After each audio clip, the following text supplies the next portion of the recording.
One strange evening, the sky looked unusual, sometimes blue, sometimes orange, and then suddenly dark.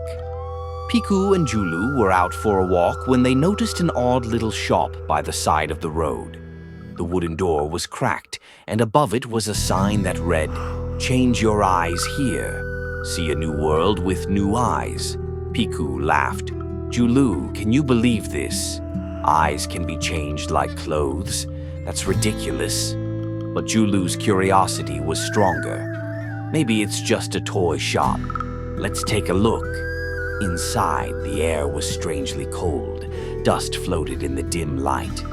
On a table, rows of glass jars glowed faintly, as if tiny sparks of light were trapped inside. An old man sat in a chair. His eyes were mismatched. One glowed red, the other glowed blue. His voice was deep and eerie. "If you want new eyes, I can give them to you. But beware, what you see may not always be real." Piku jumped with excitement. "Yes, I want to try. Give me new eyes." Julu hesitated, but finally agreed. The old man handed them 2 glowing orbs. As soon as they touched them to their eyes, the world around them changed. At first, it was fun. On the street, Piku gasped, "Julu, look, those dogs are talking like humans." Sure enough, 4 stray dogs were standing in a circle, discussing politics in serious voices. Julu turned toward the trees. "And the leaves, they're waving and laughing at me. Everything looked like a dream. In the park, swings moved on their own, lampposts winked, and the river hummed songs." Piku and Julu laughed and ran around, thrilled with their new vision. But soon, things began to go wrong. Piku reached for a chocolate cake at a shop, but when he bit into it, mud swished between his teeth. "Yuck! That's disgusting," he screamed. Julu stood in front of a mirror. To her horror, her reflection smiled on its own and winked, even though she hadn't moved. As evening fell, the strangeness grew darker.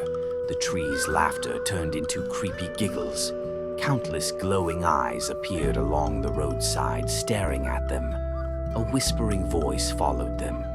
"These eyes are not yours. Return them. Return them." Piku grabbed Julu's paw, trembling. "I can't take this anymore. I want my old eyes back." Julu nodded quickly. "Let's go to the shop right now." They ran back to the place where the shop had been, but it was gone. Only a broken sign lay on the ground. Then, out of the mist, the old man appeared again. His eyes glowed brighter than before. "Have you learned your lesson?" he asked. Piku stammered, "Yes. We don't want wrong eyes anymore. Our real eyes are the best." The old man smiled faintly. With a wave of his hand, everything around them shifted back to normal. Piku and Julu's real eyes were restored. The glowing eyes vanished. The strange whispers stopped. The world was ordinary once more. On the way home, Julu whispered, "Piku, was all of that real, or just an illusion?" Piku stayed silent for a while, then said softly, "Whatever it was, I'll never trade my real eyes again."